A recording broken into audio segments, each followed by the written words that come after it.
Hello, back to another video, and today we are finally ranking the MCU trilogies. Why? Because Guardians of the Galaxy Volume 3 has come out, and I want to rank the MCU trilogies, because now I have the conclusion of the Guardians trilogy, so I thought we'd talk about them. Now, I was deciding what to include, because I know I'm not including the Avengers, just because, one, there's 4 of those movies, but 2, we can't just unlike Thor, which I was debating including or not, we can't just ignore Endgame, because to me, 1 through 3 doesn't feel like a complete story, 1 through 4 is the story. Unlike Thor, which I just debated including, because even though, yes, there's 4 movies, we could ignore Love and Thunder if we really wanted to, and just have Thor to Ragnarok.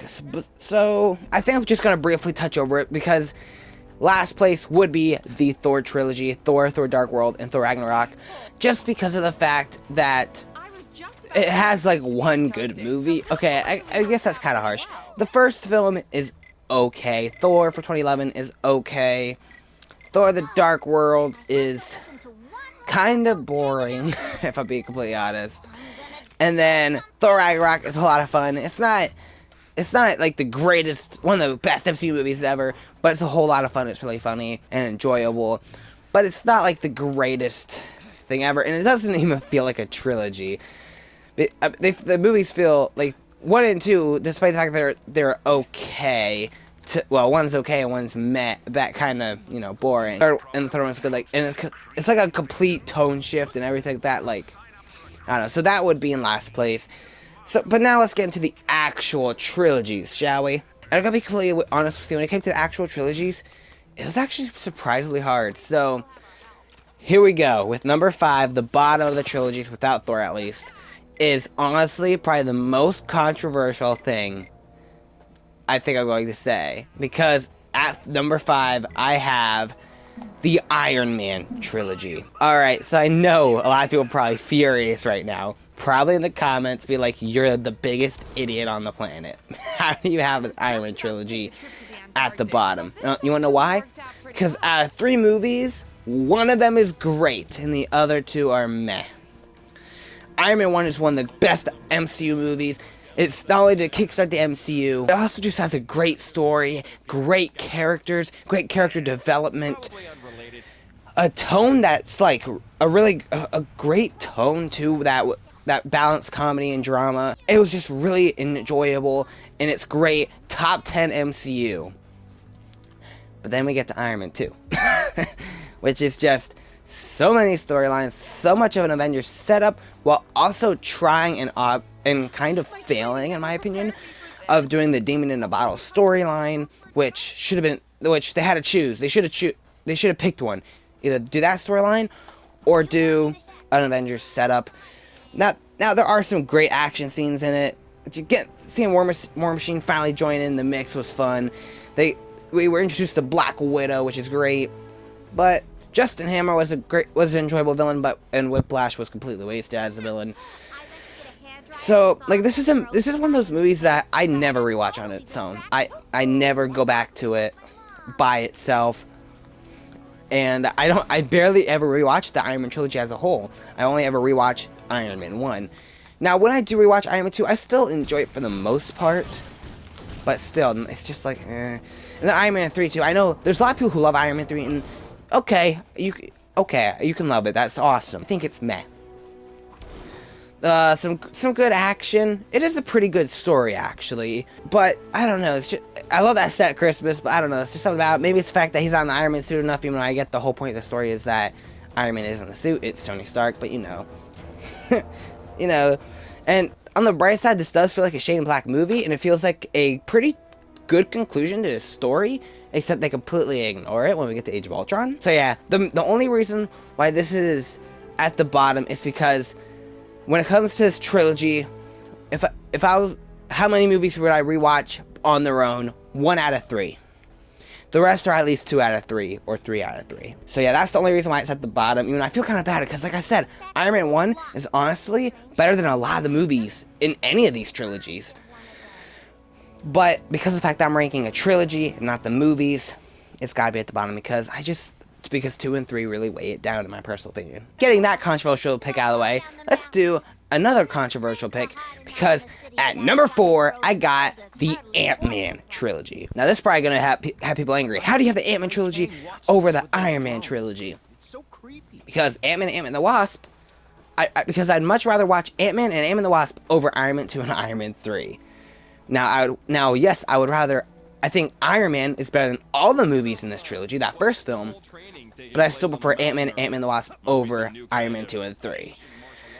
So, like I said, this, unlike Iron Man 3, which I liked 1 out of the 3, this trilogy I like 2 out of the 3, which is Ant-Man and Ant-Man the Wasp, and even Ant-Man the Wasp Quantumania, I had fun with. It was a fun time at the movies. I have not yet rewatched it at home, so I do think my opinion will change when I see it at home without an audience, without a big screen, without surround sounds. But with seeing it in the theater, I thought it was an enjoyable time at the movies, that being Quantumania. Ant-Man and the Wasp, I have a blast with, even watching it at home. I think it's hilarious. I love all the characters. I just love spending time with all of them, especially Luis, who should have been in the third film, as well as that whole group there. And then, like, the first film, again, I also think the first film has some... I think the first 2 films also have some heart in it, too, that I really like. This film has heart with Ant-Man and Cassie. The second one has heart with Ant-Man and Cassie, as well as a little bit of Janet and Hope. And even some with Ghost, I feel like. Even though I know a lot of people don't like that villain, I enjoy her as a villain. So I really enjoy... I think 2 out of 3 of these are great and a whole lot of fun. And I think 1 is still enjoyable, a fun time at the movies. Or at least it was. Like I said, it's not the greatest trilogy ever, but I enjoy it, and the only reason why it's above the Iron Man trilogy, even though, like I said, first Iron Man, better than all 3 of these movies. However, I'd much rather watch Ant-Man and Ant-Man the Wasp than Iron Man 2 and Iron Man 3. So, that's why it's above the Iron Man trilogy. However, now we get to the top 3, where it got really hard for me, like, really hard. Because, okay, 2 and 3 were really hard, and honestly, this ranking, 2 and 3, could probably flip-flop the second I end recording. Shoot, by the time I'm talking about number 1, they'll probably flip-flop, because of how much they go back and forth. So, oh my goodness, pardon me, I think, as much as I love the character, I think at number 3, I do have to go Spider-Man Home Trilogy. Like I said, Spider-Man is my favorite character, my favorite superhero of all time. And I think 2 out of 3 of these movies are great. And I think 1 out of 3 I think one of these movies is an enjoyable, fun time. And that's why I have it at number 3 instead of 2, and we'll get to that when we get to number 2. But Spider-Man Homecoming, I think, is a great high school comedy. I think the story is great, is a great high school story. I think it does a great job at changing Spider-Man, giving us a different Spider-Man movie, while also still having the heart of what makes Spider-Man, Spider-Man. It gives an awesome high school point of view of the MCU. It's got an amazing villain in the Vulture, played by Michael Keaton, which brilliantly. Tom Holland is a great and enjoyable Spider-Man. All the comedy, for me personally, worked. There were some great scenes in it, like the scenes where he's lifting up the boulders is great, and stuff like that. And then we get to the second film, which is okay-ish. I still enjoy the movie. Like I said, it was a blast at the theater. Such a fun time at the theater. Rewatching at home, I don't choose to rewatch it unless I'm doing a MCU marathon or a Spider-Man marathon. Those are the only times I watch Far From Home. However, when I do watch Far From Home, I really enjoy it. It's a whole lot of fun. The comedy is funny. Like I said, love Spider-Man, so having any time with Spider-Man is a good time. But the story is a bit on the weaker side. And the Mysterio, I have so many mixed feelings on. On one hand, Jake Gyllenhaal portrays him brilliantly. He does such a great job at playing Mysterio. On the other hand, why would you try to do this twist where it's like, he's a good guy. He's definitely a good guy. He's such a good guy. Just kidding, he's a bad guy. No duh. I mean, I guess, yeah, people who don't know who Mysterio is, and I know some people who don't know who Mysterio is would probably be like, oh, he's a good guy. What? He's a bad guy? But I feel like a lot of people, especially anybody who knows Spider-Man, was like, yeah, he's a bad guy right away. I'm not the biggest fan of how they did that, but you know what, whatever. Supposed to pro Anacon is that the Mysterio illusion scene, the very first one we get, is amazing. It's so good. That's it. We get one. We get one. It's amazing, but we only get one. And I feel like we should have gotten way more of that. However, I still find it to be a fun time. However, that mid-credit scene, though, is a pretty great cliffhanger to the next movie, which is Spider-Man No Way Home, which I personally feel is a great movie. Yes, there's a whole lot of nostalgia and fan service involved with it, bringing in, spoiler alert, Tobey Maguire and Andrew Garfield's bunches, as well as villains from the past. But the reason why it's so good isn't because of the fact that it's like, oh, I know that character! Now I'm gonna clap because I have nostalgia towards it. That's not the only reason why it's great. It makes it a fun time, but that's the only reason why it's great. Because it still has to focus on Tom Holland's Spider-Man story. It concludes his origin because of the fact that they kill off Aunt May. Tobey and Andrew help him complete his origin story, because if Tobey and Andrew weren't there, he would have killed the Green Goblin. It's because of Tobey and Andrew that Spider-Man gets to conclude his origin story and go on the path of being the Spider-Man we know and love. If Tobey and Andrew weren't in this movie, he would have killed Green Goblin. He would have went down this trail of darkness. Shoot, even if it wasn't Green Goblin, even if they used random villains, even if they used a new villain, or maybe a new version of the Goblin or whatever, and he killed Aunt May, this version of Spider-Man would have killed who killed Aunt May's murderer. But because he had previous versions of Spider-Man who've already gone through this before stop him, they helped set him on the path of being Spider-Man, the hero we all know and love. And it has such an amazing ending, where it's both an ending and a beginning. It ends his origin story, but sets him up to be the Spider-Man we know from the comics, from the video games, from the previous movies. So it's amazing. But like I said, the reason why it's number 3 and not number 2, you know, part of me kind of wants to put it number 2 just because I love Homecoming and No Way Home so much. But because of the fact that that middle movie is only okay, I feel like I couldn't put it above the next trilogy. And the next trilogy at number 2 is the Captain America trilogy. Reporting for duty. Now, Spider-Man is my favorite character over Captain America. However, Captain America has 3 great movies. Captain America: The First Avenger is an amazing World War II origin story, even though it does get kind of lackluster in the end. Once we hit the third act, it's kind of messy. However, I do really like the scene of him going into ice, talking to Peggy. That was done really well as him coming out of ice was done really well. However, the stuff in between that and the third act was very messy, but the first 2 acts were such a great origin story. One of the better MCU films too, like one of the best origin stories possibly in the MCU, especially the Infinity Saga. It was just done so well, in my personal opinion. It made me really like Captain America, Steve Rogers. And then we had Captain America: The Winter Soldier, which is just a great movie. I don't have it as high up in my ranking as some other people do. Some people are like top 3 MCU. I think it's in my top 10. But I don't think it's in my top 3. I don't even think it's in my top 5. But I know that's probably controversial. But it's still a great movie with incredible action, a great story, a great back and forth between Cap and Bucky, great villains. You never know who to trust when you first watch the movie. It was just great. They do this, well, even though it kind of feels small scale, because it doesn't escalate to the Avengers or anything. It stays to Captain America and Falcon and Black Widow. But it does this huge thing where it turns out Hydra is S.H.I.E.L.D., and that impacts the rest of the MCU, which causes S.H.I.E.L.D. to fall. And then we get to Captain America: Civil War, which is one of my favorite MCU movies. I think this might be my top. It's definitely my top 5, I think. Maybe top 3? I don't know. I'd have to double check. No, I think it's just in my top 5. But still, a great movie with, like I said, incredible action, great story.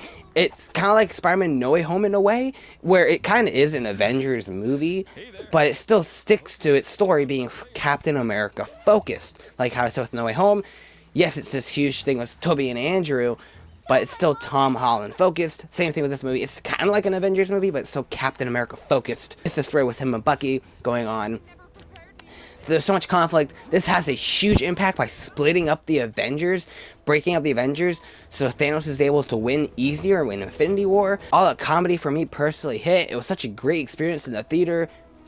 It's just, I loved this movie so much.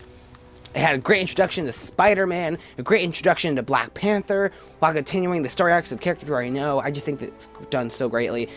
And then, now, the funny thing is, though, that these movies do feel completely different. We have a World War II origin film, and then we have a spy political thriller, and then we have a team-up crossover event. Feel completely different.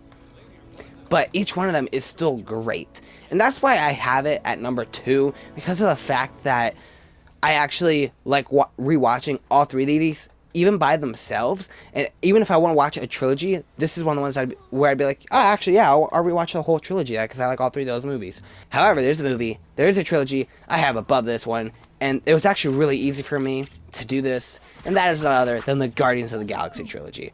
I think this is not only one of the best trilogy in the MCU, I think it might be one of the best trilogies ever. One of the best comic book trilogies. Maybe I'm over exaggerating, but it's one of my favorite trilogies, comic book trilogies of all time. Guardians of the Galaxy, I've already talked about these movies a lot recently, but Guardians of the Galaxy is such a great movie with heart and emotion, as well as being hilarious and having a great story. Not the best villain, but that's because it's focusing on this group of characters that we grow to love, despite the fact that we have no idea who the heck these guys even are. But it makes you fall in love with them, and then it continues the story into Guardians of the Galaxy Volume 2, which continues to have great heart and emotion while being hilarious, having a heartbreaking emotional death, one of the most emotional deaths in the MCU with Yondu at the end. I know a lot of people, there are a decent amount of people out there who don't like this movie, but I love the second film. I think it's great. I really enjoy it. And then we move into the third film, which is another great story, diving into Rocket's origin while also concluding the Guardians' story perfectly, and actually feeling like an ending to these specific character stories. Because the only other one that felt like that was Spider-Man No Way Home, and even then, it was both an ending and a beginning, where yes, they could end it right there and it could be the end. However, it's super easy to go, and makes you kind of want to see another movie. The other third films haven't really done that, except, oh, actually, Iron Man 3 did do that, but they completely ignored it. But like Captain America Civil War did not feel like an ending to Captain America's story. Now that is because they did that in Avengers Endgame, but still. And like I said before, Ant-Man the Wasp Quantumania didn't feel like the ending of an Ant-Man story, because it didn't even feel like an Ant-Man movie to me personally, which is why it is my least favorite of the Ant-Man movies. And what's cool too is that unlike the other trilogies, where you really do have to watch movies in between to understand, this one you don't. The only movies you really need to watch to understand these is Avengers Infinity War and Avengers Endgame. But those movies are so awesome and such huge big deals that you most likely have seen them if you're in the comic book world. There is almost no one I know. Almost everybody I know, if they watch any kind of comic book movie, they've seen Infinity War and Endgame. Even the ones who haven't watched the MCU, who've only seen like, oh yeah, I've seen the first Iron Man, I've seen Guardians of the Galaxy, and then I think I've seen Spider-Man Homecoming, that's it. Oh yeah, I've also seen Infinity War and Endgame. So, the fact that you only have to watch those 2 movies, which those are huge event movies, so it makes sense that you have to watch those. And then now, if you want to, you could watch Thor Love and Thunder, or you could watch the Guardians of the Galaxy Holiday Special, but that stuff is pretty much, well, Thor Love and Thunder, it's pretty much just a cameo, so you don't even have to worry about that. But even the Holiday Special is pretty much explained there. Shoot, even the events of Infinity War and Endgame are pretty much explained exactly by Star-Lord to one of the characters they interact with 3, which they released, I believe they released a clip of that, even for those of you who haven't seen the movie yet. So even if you haven't seen Infinity War and Endgame, they do kind of explain what happens. So, there's that. So it feels like a complete story through 1 and 3. And it's a story I love because I love these characters so much, so it was very easy to put it at number 3, one of my favorite trilogies ever. But yeah, so the list wasn't too hard except for 2 and 3. Those 2 are going back and forth all the time because of how much I love Spider-Man. However, those 3 individual Captain America movies are pretty great. But Guardians of the Galaxy is easily the best trilogy in the MCU, I think. Now, My opinion could change on this with time. Like I said, I've seen Guardians 3 twice, but only in the theater. I have not seen it at home. I could change my mind after seeing it at home, but I don't think I will. Or shoot, in 10 years or so, maybe they'll release a Guardians 4 and Marvel, despite the fact that James Gunn won't return, will completely ruin this ending, like they did Iron Man 3, making this move down on the list. But I don't think that'll happen. So yeah, but what is your ranking of these trilogies? How would you rank these trilogies? What's your favorite trilogy? What's your least favorite trilogy? Tell me that in the comment section below. If you like this video, please like. If you want to see more videos like this, I've ranked a bunch of other things, and I've talked about the Guardians of the Galaxy movies a lot recently, so go ahead and check those out.